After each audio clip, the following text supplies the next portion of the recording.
안녕하세요. 저는 8살, 12살 아들, 딸을 키우고 있는 40대 여성입니다. 저는 어릴 적 부모님이 이혼하신 후로 엄마와 단둘이 지냈습니다. 요즘에야 이혼 가정이 흔하다 보니 여자 혼자 아이를 키우는 게 이상한 일도 아니지만 제가 어렸던 그 당시에는 이혼 자체가 여자에게 흠이 되던 시절이었어요. 그런 험한 시절에 이혼까지 해야 했던 건 엄마의 의지가 아니셨습니다. 아버지라는 사람이 다른 여자와 눈이 맞아 바람을 펴서 저와 엄마를 버리고 떠났던 거였죠. 그때 저는 겨우 10살쯤이었고 부모님의 이혼을 받아들이기 어려운 나이였어요. 그래서인지 저는 엄마에게 매번 물어봤던 것 같아요. 왜 아버지가 우리와 더 이상 같이 살지 않는 건지, 아버지는 언제 다시 볼 수 있는지, 아무것도 몰랐을 때는 아버지를 그리워하고 보고 싶어 했었습니다. 그러자 엄마는 언젠가부터 제게 아버지에 대한 이야기를 해주셨어요. 두 분의 이혼은 전적으로 아버지 때문이며 아버지는 불쌍한 처자식을 두고 바람이 난 파렴치한이라고 말이죠. 결혼과 이혼, 그리고 불륜을 이해할 수 있는 나이가 되었던 저는 제 아버지가 그런 사람이라는 것이 너무나 끔찍했고 그런 짓을 한 아버지에게 화가 났습니다. 그리고 그때부터 저는 저와 엄마가 아버지에게 버려졌다는 것을 깨닫게 되었죠.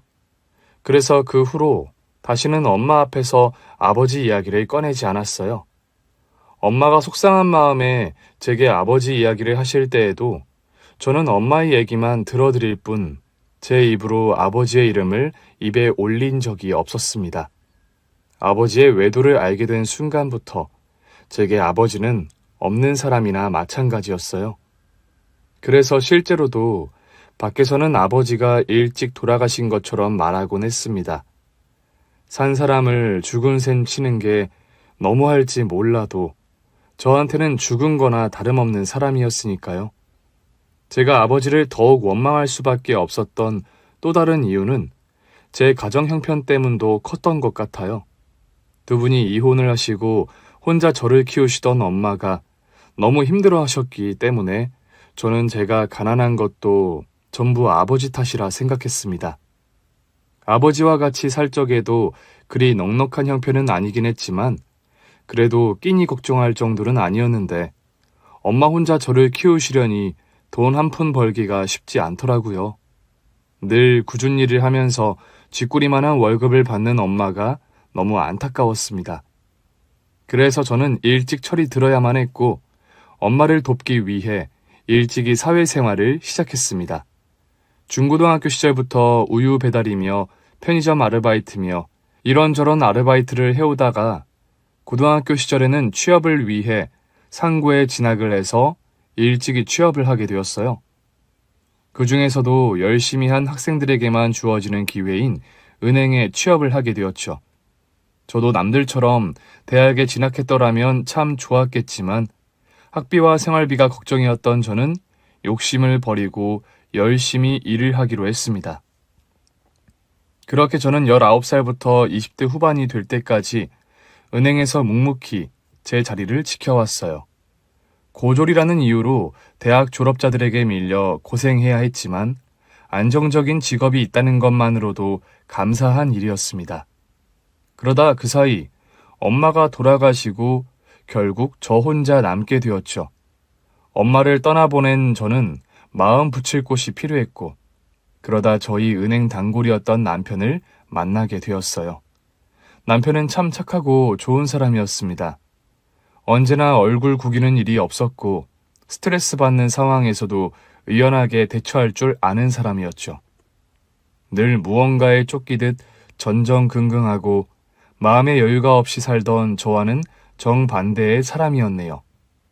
그래서 저는 남편에게 끌렸고 남편 역시 저를 좋아해 주었습니다. 그렇게 저희는 얼마간의 연애 끝에 결혼까지 약속하게 되었지만 시댁에서는 저희의 결혼을 반기지 않으셨어요. 이유야 제가 친정도 없고 고졸에 별 볼일 없는 여자라는 이유였겠죠. 그런 저에 비해 남편은 살아계실 적 부동산 사업을 하셨던 시아버지 덕분에 유복하게 자란 부잣집 도련님이었습니다.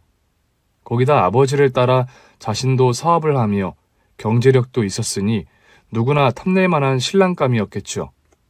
그래서 반대를 당연히 예상했지만 남편은 시어머니의 반대를 이겨내고 결국 저와 결혼에 성공했습니다. 그러자 시어머니는 결혼 허락을 하는 대신 조건이 있다며 제게 직장을 관두고 저희 부부를 시댁에서 지내게 하셨어요. 시집살이가 빤히 예상되는 상황이었지만 제가 불평할 처지가 아니라 따라야 했죠. 그렇게 저희는 반기는 사람 없는 결혼을 하고 시댁에서 신혼살림을 꾸리게 되었습니다. 시어머니는 대놓고 저를 싫어하시고 저를 무시하셨지만 그래도 저는 남편이 있어서 버틸 수 있었어요. 남편은 어떻게 그 배에서 나왔나 싶을 만큼 남편은 시어머니와 정반대의 사람이었거든요. 아버지의 빈자리 때문인지 늘 마음 한켠이 허했던 저는 남편을 만나면서 처음으로 제가 행복해졌다 생각했어요. 엄마에겐 죄송한 얘기지만 엄마와 같이 살 때는 너무 힘들고 괴로웠거든요. 그런데 이제는 나를 사랑해주고 내 편이 되어주는 남편이 있으니 더 부러울 게 없다 싶었죠. 그래서 저는 그런 남편을 생각해서라도 시어머니에게 잘하고 싶었습니다. 어머니가 저를 싫어하시는 걸 알지만 제가 노력한다면 언젠가 저를 인정해 주실 날이 올 거라 생각했죠. 그래서 시키시는 대로 하고 심하게 구셔도 늘 참았습니다. 하지만 그런 저의 노력에도 시어머니는 한 번도 저를 인정해 주신 적이 없으셨어요. 늘 저를 구박하셨고 어떻게 하면 제가 괴로울까 궁리하듯 저를 괴롭히고 시집살이 시키셨죠. 그리고 그런 시어머니의 괴롭힘은 약사인 동서가 들어오면서부터 더욱 심해지기 시작했습니다. 안 그래도 미운 며느리와 비교할 만한 며느리가 생기니 제가 더 꼴보기 싫어지셨던 거겠죠. 동서는 넉넉한 집안에서 사랑 듬뿍 받고 자란 부잣집 막내딸이었어요. 그래서인지 조금 이기적이고 버릇없는 모습도 있었지만 시어머니는 그런 모습마저 귀한 집에서 자란 탓이라며 좋아하시더라고요. 거기다 부잣집 며느리가 약사라는 전문직으로 사회적 명망에 돈벌이까지 좋았으니 시어머니가 동서를 예뻐하시는 건 당연한 일이었어요. 하지만 그렇다고 저를 더 미워하실 필요는 없으셨을 것 같은데 어머니는 매번 동서와 저를 비교하며 저를 괴롭히시더라고요. 그리고 영악한 동서는 그런 시어머니를 등에 업고 똑같이 저를 무시하기 시작했습니다. 제가 그 집에서 아무런 힘이 없다는 걸 알고서부터는 저한테 형님 취급은커녕 사람 취급도 해주지 않더라고요. 매일 시모와 동서에게 괴롭힘을 당하는 저를 보다 못한 남편이 시댁과 절연을 선언하기 전까지는 매일 고통의 연속이었습니다. 착하고 순한 남편이 저를 위해 시댁과 연을 끊기로 결심하면서 저희는 시댁을 나와 따로 살기 시작했고 마음이 편한 탓인지 둘째까지 생기며 네 식구가 되었어요. 시댁과 연을 끊으면서 더 이상 비빌 구석은 없게 되었지만 우리 네 식구가 힘을 합하면 어떻게든 잘 살 수 있을 거라 생각했습니다. 하지만 행복은 오래 가지 않았어요. 자신을 두고 며느리를 선택하며 절연을 한 이들이 괘씸했던 시모는 남편의 사업에 딴지를 걸기 시작했고 돌아가신 시아버지 인맥으로 사업을 하던 남편은 힘들어질 수밖에 없었습니다. 그러자 남편의 사업은 휘청거리기 시작했고 결국 저희는 살던 집까지 팔아야 했어요. 시모는 그 정도 하면 저희가 굽히고 들어올 거라 생각했겠지만 저희는 그러지 않았죠. 저는 남편이 그 상황을 이겨낼 수 있을 거라 생각했고 설령 남편의 사업이 완전히 망하더라도 저는 남편만 있으면 괜찮다 생각했어요. 하지만 남편은 가장의 책임이 무거웠는지 어떻게든 회사를 살려보려 밤낮 없이 고생을 해야 했죠. 그러던 어느 날 야근 후 돌아오던 남편이 그만 뺑소니 사고를 당하며 제 곁을 떠나버리고 말았습니다. 조금만 더 노력하면 좋은 날이 올 거라 얘기하던 남편이 이렇게 허무하게 떠날 줄은 아무도 몰랐을 거예요. 갑작스러운 남편의 사고 소식에 저는 큰 충격을 받을 수밖에 없었고 도저히 현실을 받아들일 수가 없었습니다. 하지만 제가 정신이 없는 중에도 남편의 장례식은 진행되었고 그 와중에 저는 그 무서운 시어머니까지 혼자 상대해야 했습니다. 남편이 죽었다는 소식에 찾아온 시모가 남편의 죽음이 제 탓이라며 저를 잡아먹으려 했거든요. 아이고, 진성아. 아이고, 이게 무슨 일이야. 여자 잘못 만난 죄로 네가 이렇게 떠나는구나. 그러게 집에서는 여자를 잘 들여야 하는 거라 그랬는데 저 몹쓸 것 때문에 우리 모자 사이가 끊기고 내가 너를 다시 볼 새도 없이 가버렸구나. 야, 이거사, 너 어떻게 할 거야? 너 때문에 죽은 내 아들 살려내라고! 어머니, 이러지 마세요. 저도 너무 힘들어요. 네가 지금 그런 소리를 할 자격이 있니?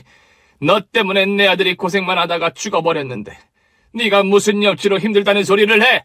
내 아들이 아니라 네가 죽었어야 했어. 남편 잡아먹는 것이 목숨도 즐기구나. 너 죽고 내 아들 살려내, 이거사!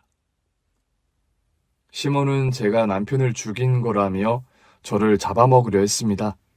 동서와 시동생은 그런 시어머니를 말릴 생각 없이 옆에서 똑같이 동조를 하더라고요. 만약 남편의 죽음에 누군가의 책임이 있다면 아마 그건 저보다는 시어머니 탓이 크지 않을까요? 하는 말이 목구멍까지 나왔지만 먼저 떠난 남편이 불쌍했던 저는 차마 그 얘기를 하지 못했어요. 그러자 시몬은 하다하다 사업하던 남편이 남긴 재산마저 내놓으라 성하였습니다. 이제 아빠 없이 살아야 할 손주들 걱정은 들지도 않는지 자기 아들 것이니 전부 자기 거라고 우기더라고요. 하지만 남편의 재산을 빼앗길 일은 다행히 없었습니다. 아니, 주지 못했다고 하는 게 맞는 말이겠죠?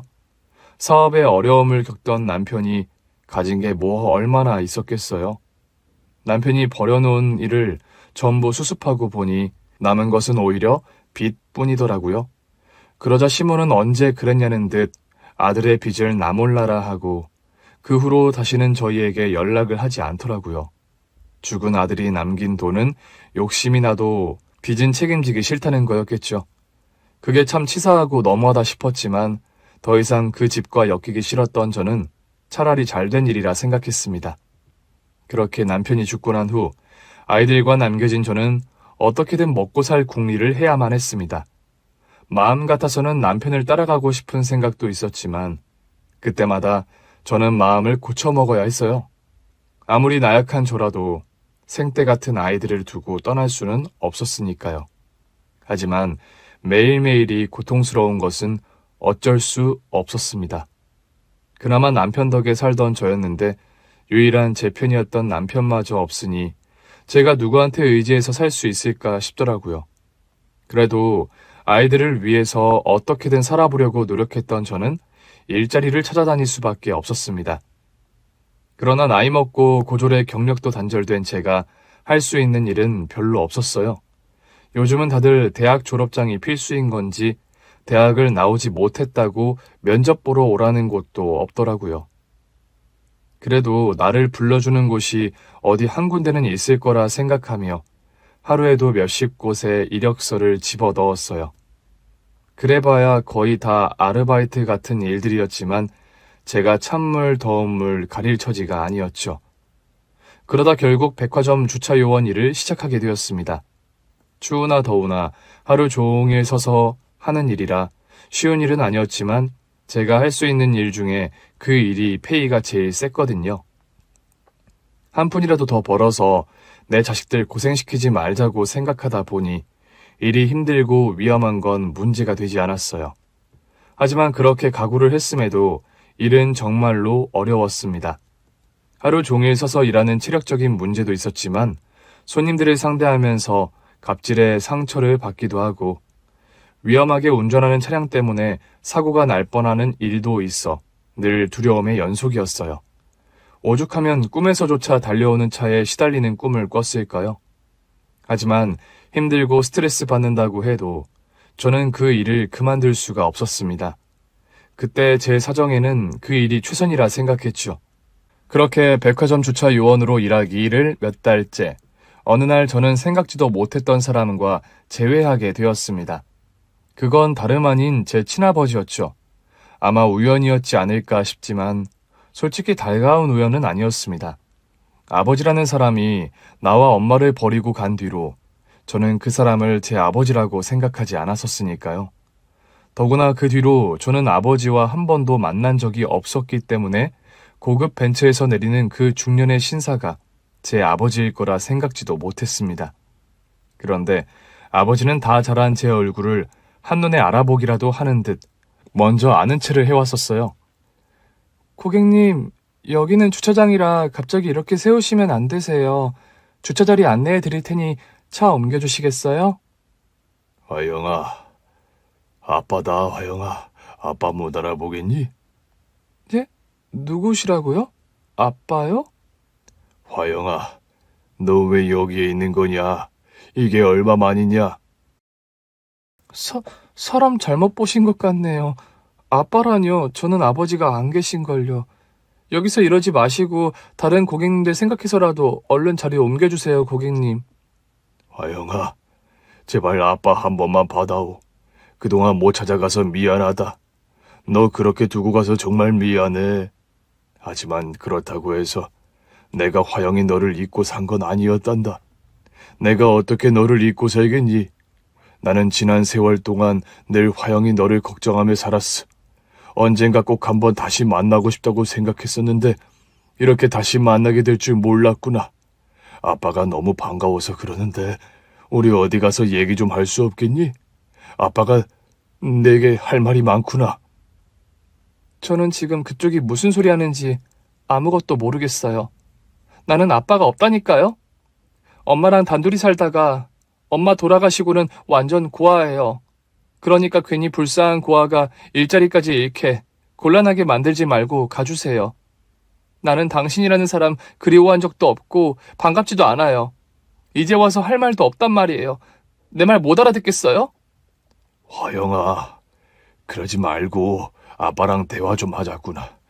아무리 그래도 네가 이러고 있는 꼴을 보고 내가 어떻게 그냥 가겠니? 화영아, 이 애비 마음 좀 헤아려 다오, 어? 무슨 마음을 헤아려줘요? 다른 여자랑 바람나서 처자식 버리고 간 아버지 따위를 뭘 헤아려 달라는 말이에요? 여태 모른 척하고 살았으면서 이제 와서 내가 이런 꼴 하고 있는 거 보니까 불쌍해 보여서 그래요? 그래서 동정하려고 이러는 거예요? 그래. 아버지는 아주 좋아 보이시네요. 집 나가서 어쩌고 사나 궁금했는데 벤츠 타고 다니는 거 보니 걱정 없이 잘 살았나 봐요? 하긴 그러고 갔으면 혼자 잘 살기라도 했어야 맞는 거겠죠. 버림받은 우리가 얼마나 고생하며 살았는지는 관심도 없는 사람이니까. 그래놓고 이제 와서 나한테 친한 척하지 마요. 나이 들고 죽을 날 가까워지니까 괜히 양심에 찔려서 그러는 건지 뭔지는 모르겠지만 나는 당신 얘기 들어줄 생각 없어요. 예전에 몇 번 생각해 본 적이 있었어요. 아버지를 다시 만나는 날이 오려나? 만약 그날이 오면 나는 아버지에게 뭐라고 해야 할까? 늘 제게 원망의 대상이었던 아버지를 용서하고 싶었던 적도 있었습니다. 아무리 그래도 나를 낳아주신 분인데 내가 정말 끝까지 미워할 수 있을까 의심이 든 적도 있었어요. 그래서 시간이 흐르고 나면 웃으면서 볼 날이 있으려나 희망도 가졌었는데 막상 아버지를 다시 마주하니 옛날의 묵은 감정이 올라오더라고요. 나와 엄마를 배신한 아버지라는 사람에 대한 원망과 증오가 다시 피어올랐습니다. 어릴 적 엄마는 제게 아버지에 대한 이야기를 참 많이 하셨어요. 그 얘기 중 대부분은 거의 아버지에 대한 모욕과 원망이었죠. 우리가 이 모양 이 꼴로 사는 건 전부 다 아버지라는 사람 때문이며 그 인간은 처자식에 대한 걱정 없이 다른 여자와 눈이 맞아 가족을 저버린 파렴치한이라고 말입니다. 그래서 엄마는 아버지라는 사람 때문에 자기 인생이 망했고 제 인생마저 망친 거라 말하시곤 했습니다. 그리고 돌아가시는 그날까지 저희 모녀의 불행이 전부 아버지 때문이라고 하셨죠. 그래서 저는 그런 아버지가 벌을 받았으면 좋겠다 생각했었어요. 그렇다고 길 가다 객사하기를 바랐던 건 아니지만 적어도 나와 엄마가 겪은 고생의 일정 부분 정도는 아버지도 겪어봐야 한다 싶었습니다. 그래서 우리를 버리고 대신에 선택한 그 여자와 조금은 어렵고 고생하며 살기를 바랐었는데, 그랬던 아버지가 제 앞에 비싸디 비싼 벤츠를 끌고 나타나는 걸 보니 배신감이 들더라고요. 우리는 누구 때문에 그 고생을 했는데 아버지라는 사람은 우리 없이도 잘 먹고 잘 살았구나 싶어서 말이에요. 그리고 그 긴 세월 동안 제가 고생한 건 관심도 없었으면서 이제 와서 제 걱정을 하는 척 하는 것이 기막혔습니다. 그래서 저는 저와 대화를 나누고 싶어하는 아버지를 매몰차게 대할 수밖에 없었죠. 이제 와서 무슨 이야기를 하자고 그러는지 저는 아버지라는 사람이 도저히 이해가 되지 않았어요. 나한테 이러는 이유는 아마도 자기 죽고 나면 제사상 차려줄 자식이 없어서 그러는 건가 싶은 생각뿐이었거든요. 그래서 저는 아버지가 저를 찾아올 때마다 아버지를 밀어냈습니다. 아버지가 당신을 용서해달라고 할 때마다 저는 용서할 생각 없다며 모진 말로 아버지를 대했어요. 그런데도 아버지는 제게 용서를 구하고 싶다며 매일같이 저를 찾아오셨죠. 화영아, 오늘은 시간 안 되니? 퇴근하고 아빠랑 밥이라도 먹자꾸나. 이왕이면 애들도 부르고 나도 내 손주들 한번 봐야지 않겠니? 말 조심해요. 손주는 누가 당신 손주야? 우리 애들한테 조부모님은 아무도 없으니까 당신도 우리 아이들한테 손댈 생각 말아요. 그게 아니고 아빠는 너를 도와주고 싶어서 그러는 거야. 화영이 네가 네 남편 죽고 혼자 이렇게 고생한다는데 내가 그걸 어떻게 그냥 두고 보겠니? 하물며 고생을 하는 게 너 혼자는 아니잖니. 아직 어린아이들 생각도 해야지. 화영이 네가 원한다면 너희들 지낼 곳이며 아이들 교육 문제까지 내가 해결해주마. 아빠 그 정도 능력은 되는 사람이야. 그래서 지금 내 앞에서 당신이 얼마나 잘난 사람인지 자랑이라도 하려는 거예요? 왜? 그렇게 안 풀리던 인생이 우리 엄마랑 헤어지고 풀리기 시작했나? 그래서 가정 두고 바람 펴서 돈 많이 벌어서 아주 좋으시겠어요. 난 당신이 버리고 간 엄마 챙기느라 학교도 못 갔는데, 내가 당신 때문에 어떤 고생을 했는데 이제 와서 돈을 떼우겠다고 내 마음이 풀릴 거라 생각하면 오산이에요. 나 당신 도움 같은 건 필요 없어요. 당신 도움 받느니 굶어 죽고 말지. 내가 아무리 없어도 당신이 주는 더러운 돈으로 내 자식들 키울 생각 없다는 소리예요. 화영아, 나한테도 사정이 있었을지 모르는 건데 너는 내 사정 같은 건 궁금하지 않은 거니? 그래도 아빠랑 얘기를 좀 해보면 너도 나를 이해할 수 있을 거다. 그러니까 그러지 말고 한 번만 대화를 해보자꾸나, 어? 사정? 무슨 사정? 무슨 사정이 있었다고 한들 가정 있는 사람이 다른 여자랑 바람난 게 이해받을 수 있는 일이에요? 그러고 한 번도 연락 없었던 주제에 무슨 사정 타령을 해요? 난 당신한테 더 듣고 싶은 말 없으니까 제발 나한테 관심 꺼요. 앞으로 제발 다시는 찾아오지도 말고 나 괴롭히지도 말라고요. 아버지는 매번 저를 찾아와 간절히 애원하셨습니다. 제발 한 번만 얘기해보자고 자기 얘기를 들어봐달라고 사정을 하셨죠. 하지만 저는 이제 와서 그 얘기를 들을 생각이 없었고 그런 아버지 도움을 받고 싶은 마음도 없었습니다. 아버지가 그동안 어떻게 살았는지 어쩌다 돈을 벌었는지 몰라도 이제 와서 그 덕을 보느니 그냥 어렵게 사는 게 낫다 싶었거든요. 그러니 제발 남의 일자리에 방해하러 오지 말라 당부하며 아버지를 쫓아내고 그 뒤로는 한동안 저를 찾아오지 않는 듯 했습니다. 그러다 그날이 오기 전까지는 말이죠. 그날도 저는 넓은 주차장을 뛰어다니며 열심히 주차 안내를 하고 있었어요. 그런데 어떤 외제차가 아래로 내려가는 제 지시를 듣지 않고 갑자기 제 쪽으로 속도를 내서 달려오는 게 아니겠어요? 가끔 진상 손님들이 화난다고 그러는 경우들이 있어서 심장 떨어질 뻔한 적이 한두 번이 아니었거든요. 다행히 사고는 없었지만 맨몸으로 차를 상대하는 제 입장에서는 늘 위험천만한 일이었죠. 그래서 이번에도 또 진상이구나 싶었는데 그 차가 막 달려와서 피하는 제 앞으로 서더니 창문을 내리는 겁니다. 그건 바로 시모와 동서였습니다. 어머 형님 여기서 일하세요? 세상에 아주버님이 빚만 남기고 돌아가셨다고 하더니 그 말이 거짓말은 아니었나 봐요. 그래도 그렇지 어떻게 이런 데서 일을 하세요? 아유 형님 정말 고생하신다. 야, 너 이제거리 하면서 먹고 사니? 아유 나랑 연 끊고 내 아들 데리고 나갈 때부터 알아봤지만 너도 참 사서 고생이다. 그러게 내가 걷어 먹여줬을 때 납작 엎드려서 살았어야지. 네가 개고집만 안 부렸었으면 네가 지금 이 고생하고 살겠니? 내 아들도 안 죽었을 거고 말이야. 이래서 사람은 지 분수를 알아야 하는 거고 줄을 잘 타야 하는 건데 말이야. 네가 이렇게 미련하니까 아직도 이 모양 이 꼴로 사는 거야. 하긴 내 아들 잡아먹은 주제에 목숨 부지하고 사는 것만으로도 감지덕지해야지. 지금 뭐 하시는 거예요? 위험하게 주차장에서 속도를 내시면 어떡해요? 너 지금 우리한테 소리 질렀어? 이게 미쳤나? 네가 지금 누구 앞이라고 소리를 질러? 얘가 아주 나 좀 안 보고 살았다고 그새 군기 빠졌지? 네가 나한테 무슨 소리까지 들었었는지 다시 일깨워주랴? 형님, 지금 손님한테 화를 내는 거예요? 형님 주제에 이런 일자리라도 구했으면 감사해하며 열심히 다니셔야죠. 아니 우리가 여기서 매년 얼마를 쓰는데 우리는 이 백화점 VIP라고.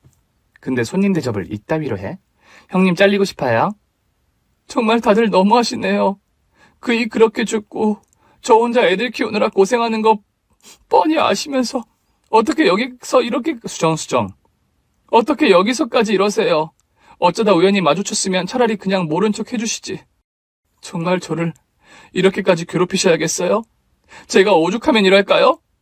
동서도 정말 너무한다. 아무리 내가 미워도 그렇지 어떻게 운전을 그렇게 해? 방금도 나 겁먹으라고 주차장에서 속도 올려서 달려온 거잖아. 어머 형님 무슨 소리 하시는 거예요? 지금 제가 일부러 그랬다고 그러시는 거예요? 저는 실수였어요. 동서가 일부러 그런 거 내가 모를까봐 그래? 일부러 의도 가지고 그런 거 나도 다 알아. 그 집에 살 때는 내가 그 집 며느리라 내가 사랑하는 남편의 가족이라 참았던 거지만 이제는 나도 바보같이 당하고만 있지는 않아.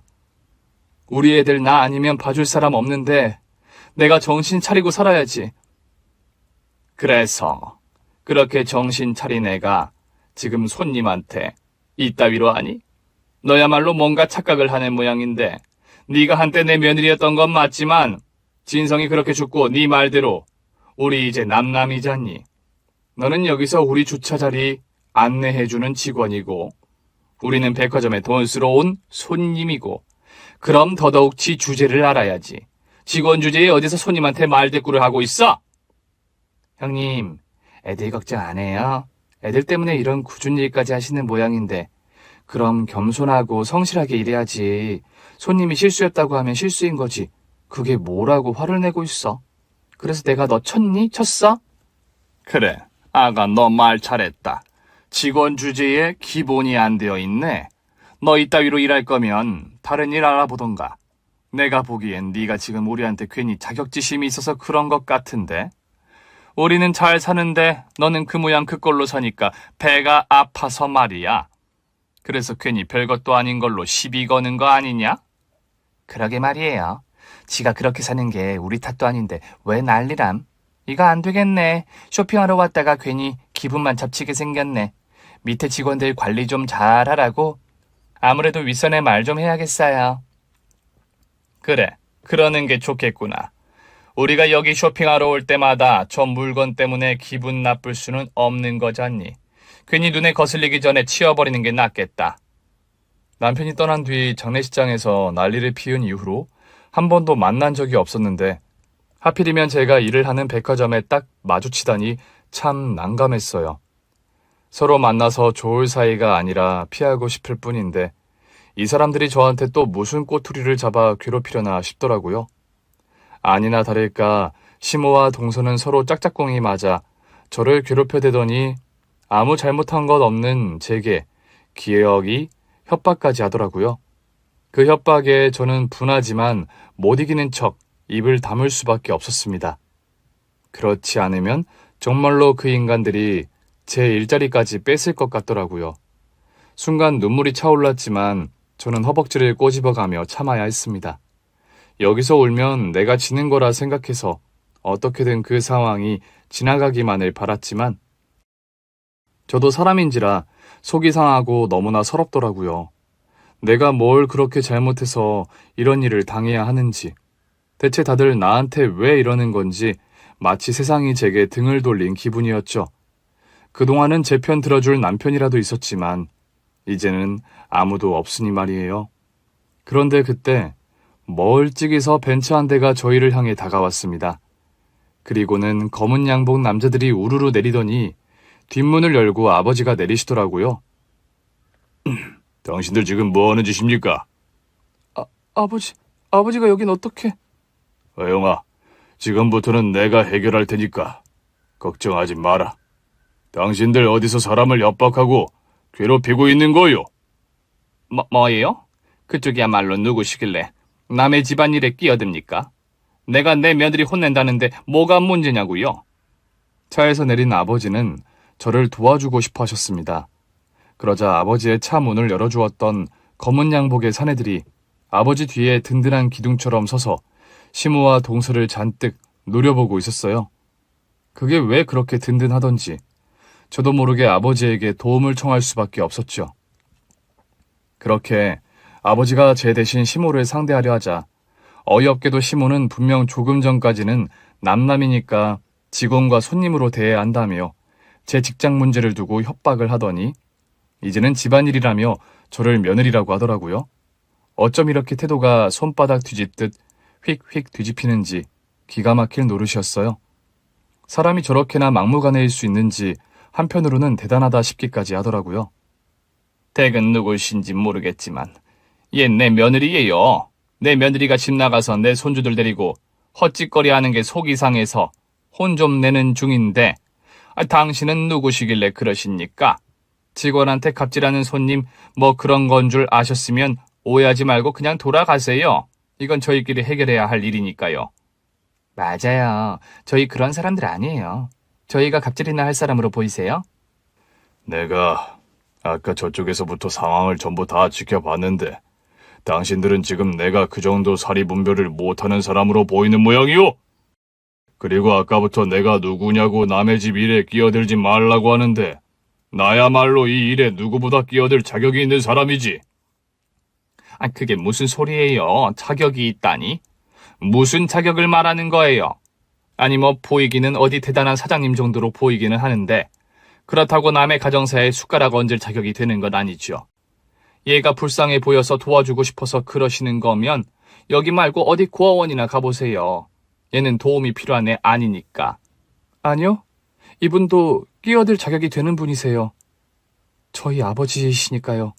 뭐라고요? 형님 아버지요? 그게 무슨 소리예요? 형님은 아버지가 안 계시다면서요. 돌아가셨던 거 아니었어요? 안 계시다 그랬지 돌아가셨다고 한 적은 없는데. 복잡한 사정이기는 하지만 어쨌든 저분이 내 아버지가 맞으셔. 뭐야? 너 고아 아니었어? 친정도 없고 빌붙을 곳 없는 줄 알았더니. 잘 들으셨지요? 그럼 이제 제가 이 일에 끼어들어도 되겠습니까?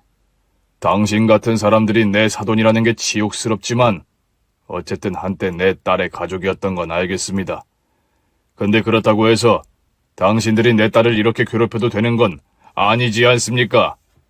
어머, 사돈이셨구나. 근데 사돈이 뭔가 오해를 하신 모양인데 저희가 얘를 괴롭히려고 그런 게 아니에요. 그냥 오랜만에 만나서 얘기를 좀 했을 뿐이지. 얘기요? 무슨 얘기요? 내 딸 말로는 남편 죽고 시댁이랑은 인연이 끊긴 것 같던데 당신네들이 이제 와서 무슨 할 얘기가 있어서 그래서 내 딸한테 얘기를 하겠답시고 사람을 무시하고 이딴 식으로 대한다는 겁니까?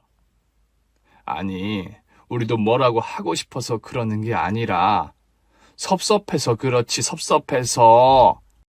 그리고 우리 연 끊긴 거 아니에요. 얘가 일방적으로 연락 없이 지낸 거지. 생각을 좀 해보세요. 내 아들이 죽었다고 하지만 얘는 여전히 내 며느리이고 둘 사이에 낳은 자식이 둘이나 되는데 자식이 죽었다고 해서 손주들까지 모른 척하고 살겠습니까? 나는 누구보다 끔찍하게 손주들 걱정하는 할머니예요. 근데 따님이 그런 제 마음은 모르고 연을 끊고 나가버리니까 그랬으면서 이런 일 하면서 어렵게 사는 걸 보니 또 제 속이 속상하고 답답해서 그랬던 거지요. 그냥 노파심에 서운함에 언성이 높아진 것 뿐이에요. 정말 오해이십니다. 제 앞에서 길길이 날뛰며 소리 지르던 시모는 어디 간 건지 아버지 앞에서 차분히 얘기를 이어가는 시모의 모습이 저는 영 적응이 되지 않았습니다. 아버지 앞에서 시모는 마치 얌전한 양 같아 보였어요. 친정 없다고 그렇게 사람 무시하던 사람이 한 번도 본 적 없는 사돈 눈치는 왜 보는 건지 어이가 없더라고요. 그건 아마 겉으로 보이는 아버지의 재력 때문이었겠죠. 비싼 벤츠를 끌고 다니고 기사와 경호원들을 대동해서 다니는 아버지의 모습을 보니 자기가 함부로 대할 만한 사람이 아니겠다 싶었던 겁니다. 그래서인지 시모는 되도 않는 거짓말로 아버지를 속이려 했어요. 아, 그러셨군요. 그러니까 지금 그 말은 제 딸이 걱정되어서 그러셨던 건데 제가 오해를 했다는 거네요. 예, 맞아요. 다 오해입니다. 물론 제가 시어머니 입장이다 보니 화영이 제한테는 서운할 일도 많고 했겠지만 저 그렇게 나쁜 사람 아닙니다. 내가 쟤 데리고 살면서 얼마나 잘해줬는데요. 일찍 부모 잃고 친정도 없는 애를 제가 데려다가 부모처럼 대해줬어요. 근데 이런 아버지가 계실 줄은 몰랐네요. 아니, 큰애 너는 왜 이런 얘기를 안 했니? 이런 아버지가 계셨으면 소개라도 시켜줬어야지. 무슨 복잡한 가정사인지는 몰라도 그렇다고 부모 자식 간의 연을 끊고 지내면 안 되는 거지, 안 그러니? 글쎄요. 남편도 저 때문에 어머니랑 연 끊고 살았는데 제가 아버지 없이 산 게 뭐 그리 대수일까요? 그리고 어머니 저한테 잘해주신 적 없으시잖아요. 어머니가 저한테 한 번이라도 잘해주신 적이 있었나? 저도 궁금하네요. 애초에 남편이 어머니랑 연 끊고 살았던 이유가 어머니 시집살이 때문이었는데요. 저 어머니 때문에 정말 죽고 싶을 만큼 힘들었어요. 저를 오죽 괴롭히셨어야죠. 친정도 없고 볼 것 없다고 저를 사람 취급도 안 하셨잖아요. 동서도 마찬가지였고 그랬으면서 이제 와서 그런 변명하는 건 참 염치가 없다는 생각이 드네요. 너 무슨 소리를 하니? 네가 그렇게 말하면 사돈이 오해하시지 않니? 아이고 아닙니다. 사돈 다 오해예요. 제가 다 설명할 테니까 제 얘기 좀 들어보세요. 아니, 더 할 말 필요 없으니까 지금부터 입 열지 마세요. 애초에 당신 같은 여자 말은 믿을 생각도 없었으니까. 내가 아무리 못났고 자격 없는 아비라 그래도 내 딸이 이러고 사는 꼴을 보고 그 정도 예상도 못했을까? 사위는 괜찮은 사람이었던 것 같지만 당신은 쓰레기가 맞는 것 같군. 애초에 내 딸을 괴롭힌 것도 별 이유 아니었겠지. 친정이 없으니 가진 게 없으니 그렇게 해도 괜찮을 거라 생각했겠지. 당신 같은 사람들 내가 수도 없이 봐왔어. 지 주제들은 모르고 자기보다 약한 사람들을 깔아 뭉개고 괴롭히는 인간들 말이야. 그렇게 해야 못난 자기 위안이 되니까. 그런데 말이야, 그런 인간들은 하나같이 다 똑같더라고. 자기보다 강한 사람 앞에서는 꼼짝도 못한다는 거지. 지금만 봐도 그래.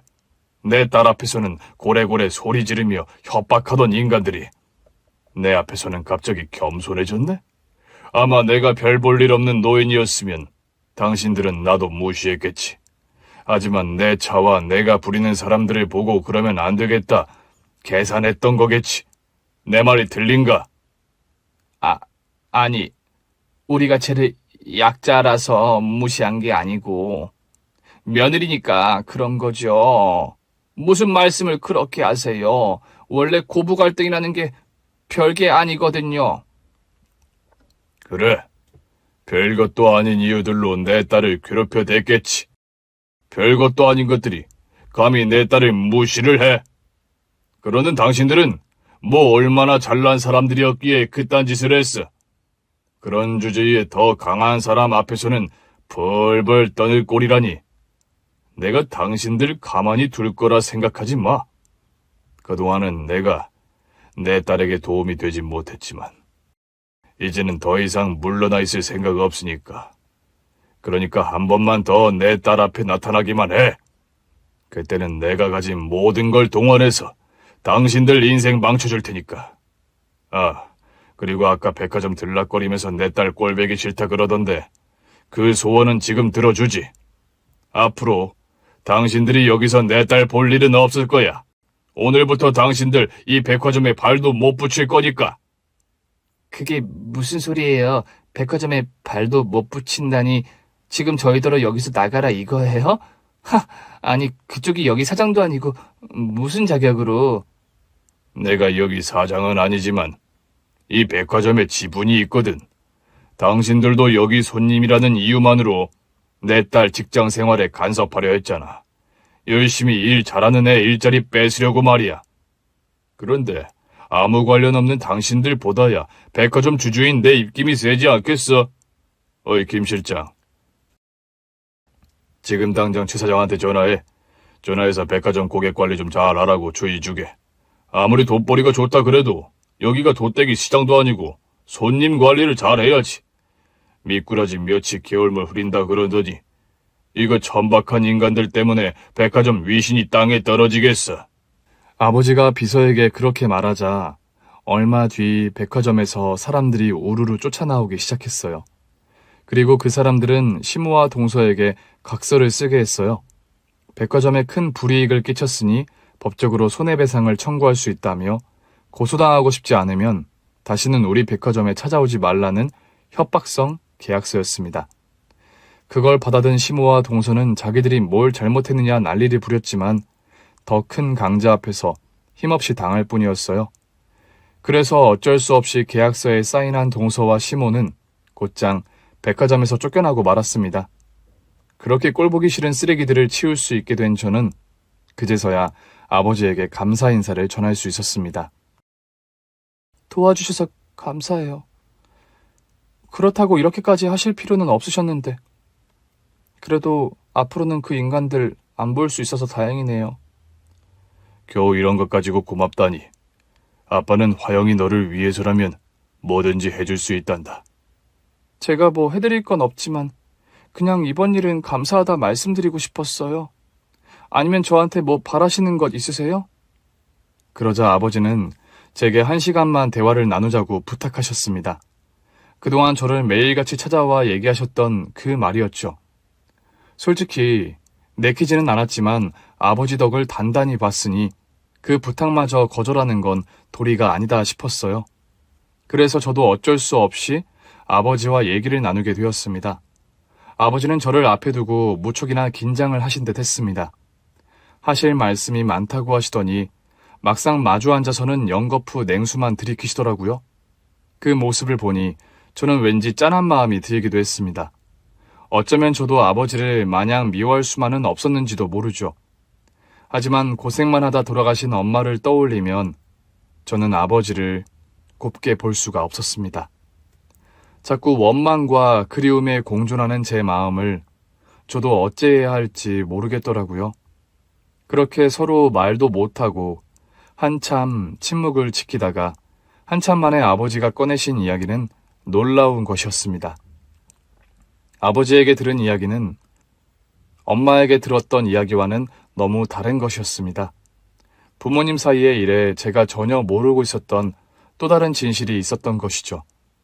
그 진실은 너무나 충격적이었고 끔찍한 일이었고 그 이야기를 들은 저는 생각이 많아질 수밖에 없었어요. 어디서부터 어떻게 이야기를 해야 할지 모르겠구나. 어쩌면 이 이야기들이 너에게는 전부 변명으로 들릴 수 있을 거야. 하지만 내가 너희 엄마와 헤어진 것이 어쩔 수 없는 일이었다는 것을 말해주고 싶었다. 그때 아빠는 도저히 네 엄마랑 같이 살 수가 없었어. 솔직히 말하면 한때는 네 엄마가 원망스러운 적도 있었지. 우리가 헤어질 무렵에는 내가 네 엄마를 일부러 피했으니까. 그러니까 그 이유가 뭔데요? 제가 알고 있던 거 말고 다른 이유가 있다는 말씀이세요? 어렸던 네가 기억할지 모르겠지만 네 엄마랑 네 할머니랑 사이가 별로 좋지 않았어. 우리 어머니가 워낙 옛날 분이시라 꼬장꼬장한 면이 많았지. 그렇다고 네 엄마도 마냥 당하고만 사는 사람은 아니다 보니 둘 사이에는 늘 분란이 있었단다. 나는 중간에서 두 사람을 말리다 새우등이 터지기 일쑤였고, 그래도 다들 그러고 사는 거라 생각하며 버티고 살았는데, 어느 날 그만 사고가 벌어진 거야. 네 엄마랑 할머니가 싸우던 중에 네 엄마가 할머니를 계단 밑으로 밀어버리면서 사고가 벌어졌단다. 종갓집 맏며느리였던 할머니는 변변찮은 집안에 저희 엄마를 며느리로 인정하지 않으셨고, 거기다 아들이 아닌 딸을 낳는 바람에 두 분의 사이는 골이 깊었답니다. 다만 저희 엄마는 저처럼 참기만 하는 성격이 아니셨고, 그러던 어느 날 두 분이 말다툼을 하다 몸싸움까지 벌어져 엄마가 홧김에 할머니를 밀어버리셨대요. 결국 할머니가 계단 밑으로 굴러 떨어지셨고 크게 다치셨죠. 다행히 목숨은 건지셨지만 할머니는 그 후로 마비를 얻고 거동을 못할 정도로 몸이 나빠지셨습니다. 그리고 아버지는 그 일로 큰 충격을 받아 어머니와 헤어지시게 되었던 거죠. 저는 몰랐어요. 엄마가 그런 얘기는 안 해주셔서. 그랬겠지. 네 엄마 입장에서도 충격적인 일이었을 텐데 뭐 좋은 일이라고 자식에게까지 알리겠니? 그 일을 너에게 함구하자고 나도 동의했었다. 그렇다고 그 사람이 너를 그렇게 꽁꽁 숨기고 보여주지 않을 줄은 몰랐어. 아무래도 네 엄마는 내가 자신에게 돌아올 줄 알았던 모양이더구나. 우리 어머니가 돌아가시면 내가 다시 가정을 찾을 거라 생각했던 거야. 하지만 나는 차마 네 엄마에게 돌아갈 자신이 없었고, 그 사이 내게는 다른 사랑이 찾아왔단다. 그 사람은 네 할머니를 간병해주던 간병인이었지. 이혼을 하고 혼자 아픈 노모를 챙기면서 몸과 마음이 약해졌던 나한테 그 사람은 참 고마운 존재였어. 그러다 보니 내가 그 사람에게 의지하게 된 것은 자연스러운 일이었겠지. 그럼 두 분이 바람을 폈던 게 아니셨어요? 엄마는 아빠가 다른 여자가 생겨서 우리를 버리고 간 거라고 하셨거든요. 그래서 우리가 힘들게 사는 거라고 말이에요. 그래, 그랬구나. 그래서 네가 나를 그렇게나 미워했구나. 그렇다고 네 엄마가 잘못됐다는 생각은 안 한다. 그 사람 입장에서는 그게 맞는 거겠지. 내가 자기를 버리고 갔으니 나를 원망하는 게 당연할 수밖에. 애초에 모든 것이 내 잘못이었잖니. 우리 어머니가 쉬운 시어머니가 아니라는 걸 알면서도 제대로 남편 노릇 못했던 내 탓인 거지. 네 엄마가 원망스러운 한편 나는 내 스스로를 원망해야 했다. 그래서 네 엄마를 볼 때마다 드는 자괴감을 견딜 수가 없었어. 우리는 더 이상 같이 살 수 없었고, 내가 어머니 일을 들어 네 엄마에게 일방적으로 이혼을 요구했지. 그러니 네 엄마 입장에서는 억울할 법도 해. 어쨌든 내 탓이라 생각하고 가정을 끝까지 지키지 못한 것도 내 잘못이 맞다. 그래서 나는 그 죄책감에 더욱 화영히 너를 찾아갈 수가 없었어. 너를 두고 새 가정을 꾸린 나를 네가 용서하지 않을 것 같았거든. 엄마 입장에서는 그게 외도와 다름없었을지 모르겠지만 아버지에게는 그럴 만한 이유와 사정이 있었습니다.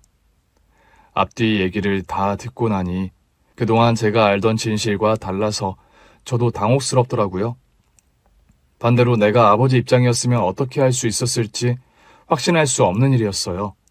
그렇게 아버지는 힘든 시기에 만난 새 인연과 새 출발을 하셨고, 그분의 도움으로 사업을 시작하며 승승장구하시기 시작했답니다.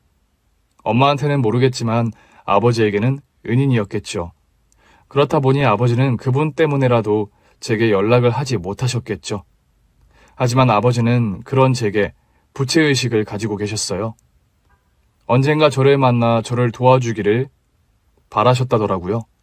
부모인 저도 그 마음을 모르지 않고 대화를 해보니 제가 아버지에게 오해가 있었다는 것도 이해하게 되었습니다. 그렇게 저희는 극적으로 화해를 하게 되었고 다시 부녀의 연을 이어갈 수 있게 되었죠. 그리고 그 후의 이야기는 여러분들이 예상하시는 대로 해피엔딩인 것 같네요. 아버지는 저와 아이들이 걱정 없이 살 수 있도록 물심양면 지원을 해주셨고, 덕분에 저는 지금 아무 염려도 걱정도 없이 아이들을 좋은 환경에서 키우고 있습니다. 아이들 역시 할아버지 덕에 아빠의 빈자리를 채우며 잘 지내고 있고요. 아직도 이 모든 것이 꿈만 같지만 이제는 제가 행복해질 때가 온 게 아닌가 싶네요.